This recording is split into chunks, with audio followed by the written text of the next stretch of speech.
This year was off to a great start. Hubby and I made an amazing New Year dinner, said a little prayer, enjoyed the weekend, and then this happened. And it took out trees, branches. Storm damage caused power outages across Georgia, which in hindsight was okay. I intentionally wanted a chill, low-key week. Originally, I thought my first week of entrepreneurship was going to be action-packed, filled with to-dos, meeting with friends each day. As I got closer to resigning, the fantasy of endless hustle became less attractive. I was more interested in recalibrating.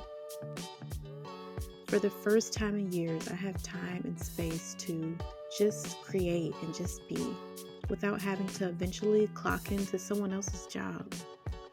The first week, if an idea struck, I would act on it. Otherwise, I was removed from aimless busyness. I wasn't a complete hermit. There were a few meetings already on the calendar, like my weekly mastermind.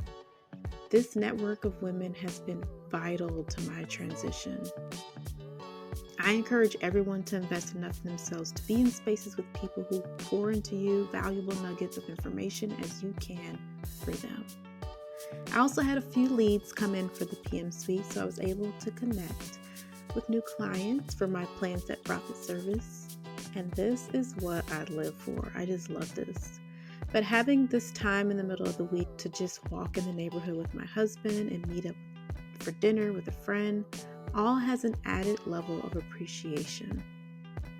I now own my happiness. Matter of fact, I always have. I feel even more empowered to protect this happiness while also building a successful business. That level of freedom is unmatched. If I had to give a few entrepreneurial highlights that I've learned just within the first week or so, they are this. You don't have to have everything figured out day one. As long as you have the strategy prepared on what you actually want to execute, you can work on that and pivot along the way. I think I was also focused on this having to do everything my first week as an entrepreneur. So as long as I have my plan of action outlined, things that I want to achieve, just work the plan and pivot along the way. The second one, hustle mindset can cause burnout. Like I mentioned earlier, I originally thought I was going to be able to do all these things within the first week of, working with friends and meeting up with friends, or just going out to different dinners and just being able to complete a million different to-dos in the first week. And that necessarily wasn't something that was appealing to me as I came closer to the actual timeline of, enjoying this first week. I already was getting stressed and okay, I'm not going to be able to achieve all these things. And I was having burnout before burnout even occurred. And then it occurred to me, just take a step back and just be in the moment. As long as I have that step one of actually having the plan outlined, I have time to execute. The third one, listen to God's voice. If there's anything as an entrepreneur or just a person in general, listen to that voice. I listen to God's voice with a lot of the things that I do just because I want to lean on His understanding and not my own, and not get so confused on material things or earthly things when really there's a higher purpose for everything that I'm doing. So I always try to lean on what He's trying to tell me and just obey what that voice is. Another one is be present. Because I'm one of those extreme planners that has to have their weeks, their months, their year planned out, I still have to step back and be present in the moment. Realize what's happening. Get a vibe for what's happening around me. What is the energy? Does it feel right? And lastly, produce from a place of impact, not impulse.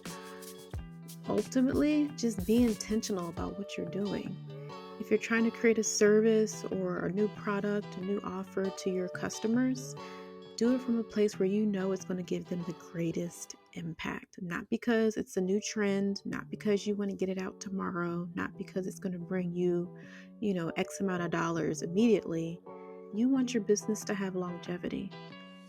Put as much energy and love and intention into the work that you're doing, so you will always have impact. Now, I don't have it all figured out, but these are just a few of my reflections as I enter this new chapter. The amount of mental, creative, and reflective space I now have access to is so rewarding. I already feel myself developing into an elevated version. During my mastermind, we did a higher self exercise where we envisioned having a conversation with the successful version of ourselves. I found this to be one of the most thoughtful and reflective moments. It allowed me to think within my subconscious and illustrate a more enhanced version of myself. Following that session, I stumbled across a quote from Paulo Coelho that says, "Perhaps the journey of becoming your highest self is not about becoming anything, but unbecoming all the things you were told to be in the first place."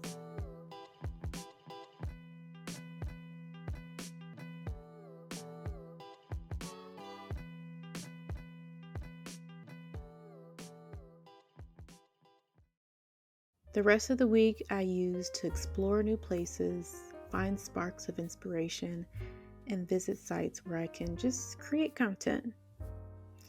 So, not a wild and crazy week, but I'm sure as I mature in this new career, this new lifestyle, there will be enough highs and lows to share along the way.